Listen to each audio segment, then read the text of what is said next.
The wealthiest among us today live a life unparalleled by any other human throughout history. The greatest kings and emperors could only dream of the life afforded to today's global billionaires. And it doesn't end there. Even mere multi-millionaires are living through a time where they have access to information, unhindered mobility, and limitless personal comforts. But this is all taking place in a time where a swelling population of people are struggling to make ends meet. The issue of wealth inequality is a hugely controversial one. People from either extreme of the debate advocate for absolute wealth accumulation or bringing back the guillotines. These passionate extremes might be very fun to explore, but in reality, their arguments are just not productive. Wealth inequality is a hot button issue that is only going to get more divisive as the world gets richer. But is wealth inequality actually a problem? It's never nice to see stories about a billionaire getting their 5th mega yacht while single mothers are struggling to pay bills, but is one actually causing the other? If we were to put emotions and morality away to answer these questions, we would have to look at a few key factors.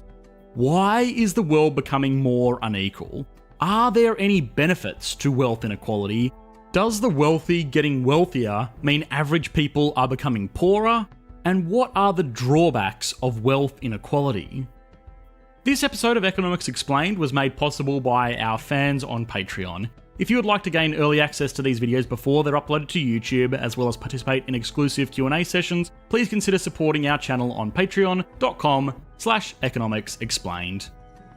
Perhaps the reason wealth inequality has come to the forefront of the public consciousness in recent decades is because it is becoming more and more severe. Today, the wealthiest 7 people in the world have more collective wealth than the poorest 50%. That's 7 people with more wealth than 3.9 billion people. These people are frustrated that technological innovation has not made humanity richer, but rather it has only made a handful of people richer. Although, that's not entirely correct.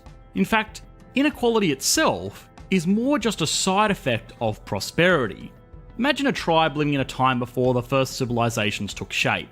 These were people using very basic tools and living in groups no larger than 100 or so. These societies had very little wealth inequality. The richest member of such a society might be a chief or an elder. They might not need to go out and hunt or gather as much. They might live in a slightly larger hut and get the first pick of food, but there wasn't a huge difference. In fact, if we look at Maslow's hierarchy of needs, we will see that a majority of the difference came from the more social levels of the pyramid. A majority of this society's time was spent just staying alive. When a society is living meal to meal, there isn't much room for disparity, apart from respect, honour, relationships, and all the stuff that doesn't really rely on technology to produce. If we push this society forward a few thousand years into the Middle Ages, we would find a very similar situation.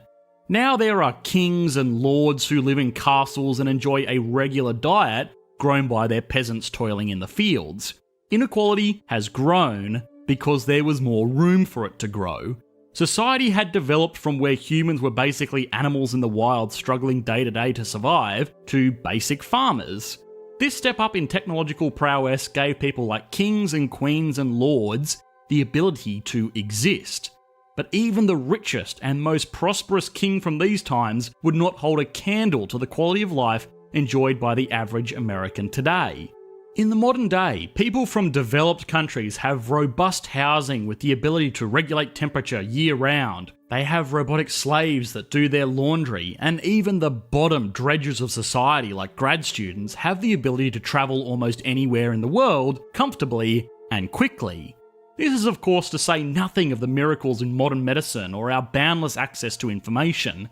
The extreme pace of technical innovation over the past 3 centuries has meant that quality of life, by almost all metrics, has massively improved for everyone. But of course, in the same way that farming, steel weapons, and basic architecture gave rise to a class of nobility, the information age has given rise to a modern global upper class. Dingy castles without running water? Ha! Try a 17-bedroom palace with swimming pools, a 30-car garage, and underfloor heating. Gold-plated horse-drawn carriage? How about a private jet that travels 98% the speed of sound? A jet that can get a modern billionaire from anywhere in the world to anywhere in the world in less than 24 hours, all with one phone call to Giovanni the butler boy on a gold-plated iPhone. This is all to say that the absolute pinnacle of wealth in a society has increased as the general level of wealth in a society has grown along with it. In 300 years, it's not inconceivable to think that we will be reading heart-wrenching stories about a single mother who was unable to make payments on her spaceship that she needed to get to her second job on Mars. And this leads us neatly on to the often overlooked benefits of inequality. When the issue of wealth inequality is explored, it's agreed by both advocates and opposition alike that wealth inequality drives motivation to be better, more efficient workers. People wouldn't go through the effort of tertiary education or long arduous careers or even putting in some overtime if there wasn't the promise of higher standards of living. This isn't to say that everyone going to college expects to be a millionaire, but rather they do intend to increase their standard of living through more readily available work, better conditions, and yes, of course, more competitive remuneration. A common counter-argument to this is that often higher compensation can lead to lower performance. A popular study asked people to shoot basketball hoops for varying prizes, from modest sums all the way up to very significant amounts of cash. It was found that the higher the prize was, the worse the expected results were. People have used this practical demonstration to show that wealth inequality doesn't actually produce high performance, but this is actually a pretty terrible model for a few reasons. The first is that most business is not based on performance in a single moment. If a life-changing amount of money was offered to someone who could throw 10 three-pointers in a row, that person may dedicate a year to do nothing but getting really, really good at throwing three-pointers. In the same way, if someone was offered $2 million to design a bridge, they might not design a very good bridge because they would be distracted by thinking about the new boat they are going to buy.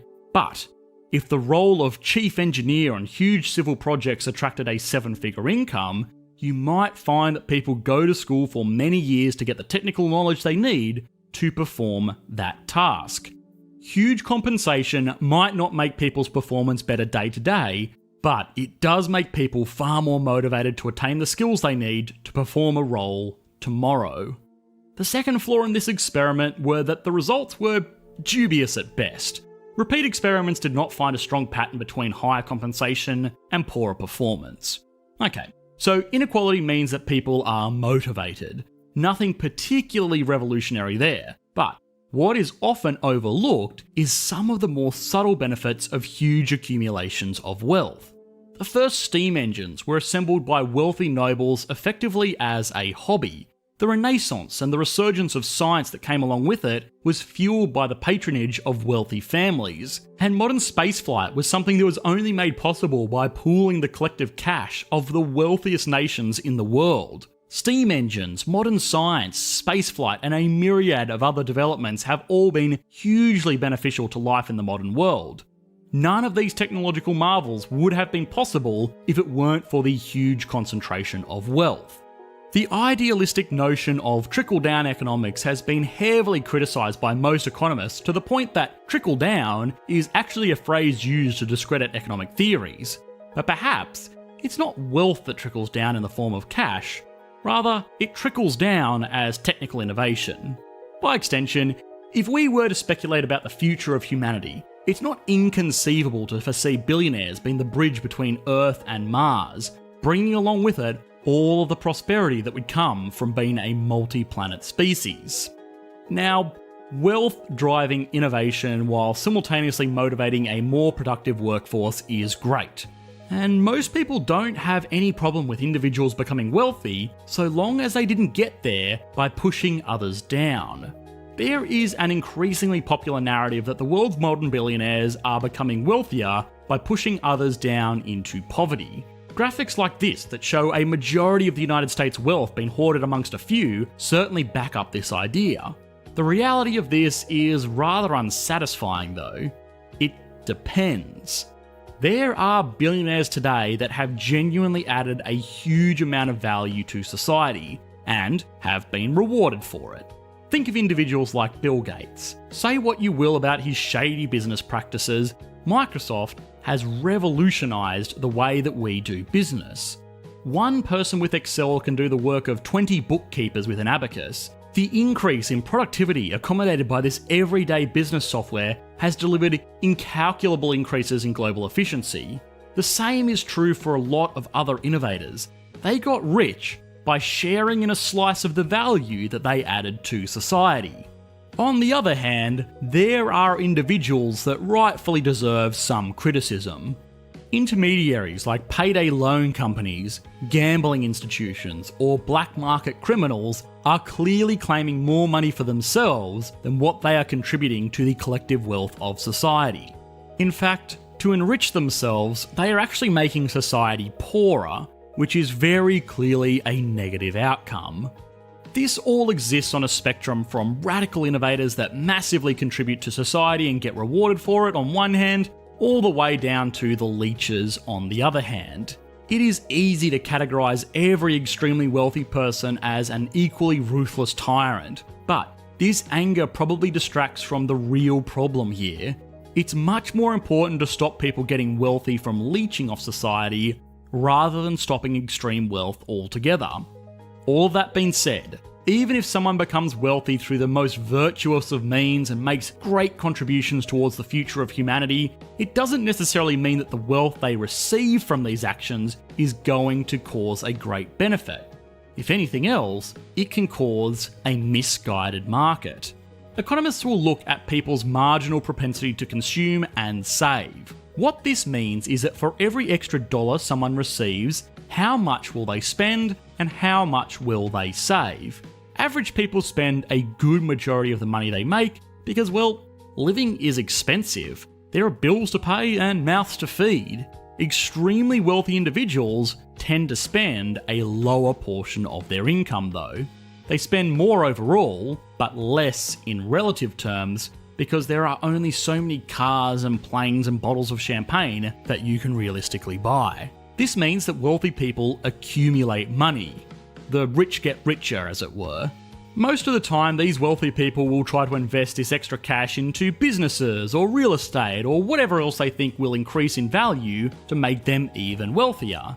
But there is a problem. If too many people become too rich, the opportunities for good investments dry up. If a group of billionaires are waiting for the next promising tech company to go public, they're going to start a wild bidding war, driving the price up from something that is reasonable to something that actually makes it a pretty poor investment. The same is true for high-end real estate. Eventually, these people accumulate more money than they know what to do with, which is a problem. They could put it in a bank, but low interest rates make that an unappealing decision. So, they are forced to invest into less and less promising ventures in the hope to achieve some return. This is called a glut, which is a real problem for the economy. A recent paper by the National Bureau of Economic Research and authored by Harvard professor Ludwig Straub talks about the modern savings glut of the rich. In this paper, it is identified that the wealthy elite of the world are running out of safe havens to hoard their vast piles of money. This has only been accelerated by the economic fallout of 2020, which has rocked markets that were once thought to be very stable. A savings glut is what led to the hoarding of mortgage-backed securities before 2008. Today, we see very wealthy investors putting money into companies with no plan to ever turn a profit, simply because they don't have anywhere else better to put it. Recessions are caused by debt and poor investments. These debts and poor investments are facilitated by money that has nowhere better to go. Now, an important point here is that savings gluts are less of a problem if it is from the lower and middle classes. For one, lower earners don't have the capacity to hoard quite as much capital as the truly wealthy elites of the world. And two, they have more ability to put it towards smaller scale projects. The world today is full of fantastic investment opportunities, but loaning someone $5,000 to start an online 2D glasses business is just not worth the attention of a billionaire. Even if this business could return a 300% return on investment in the first year, it wouldn't pay for the fuel it took the billionaire's jet to come and see the investment pitch. If $1 billion was spread out amongst 20,000 households though, then these endeavours would find much more traction, meaning that more money would go towards promising, small-scale businesses and less money would go towards not so promising, large-scale businesses. Wealth and power is always going to be a controversial issue. An issue argued back and forth between the words of many who can only make so much noise and the voices of a few who can make quite a lot. Wealth inequality and the misallocation of capital is an issue, but it's not the type of issue that most people think it is. Why is the world becoming more unequal? Because it is becoming wealthier. Are there any benefits to wealth inequality? Yes. Some of mankind's greatest achievements have come from extreme concentrations of wealth. Does the wealthy getting wealthier mean average people are becoming poorer? Well, in some cases, unfortunately, yes. And what are the drawbacks of wealth inequality? Well, they are there and they are serious, but some billionaire spending $200 million on a yacht is not that drawback. If anything, building a yacht is actually a great way to employ yacht builders and crew members. No. Outrageous spending makes for better headlines, but it's not the real issue. The real issue is outrageous investing. Hi guys, I hope you enjoyed the latest video. If you did, please consider liking and subscribing. This video was made possible by our amazing patrons over on Patreon. If you would like to gain early access to these videos before they go live, please consider supporting the channel like these awesome people did. Thanks guys, bye.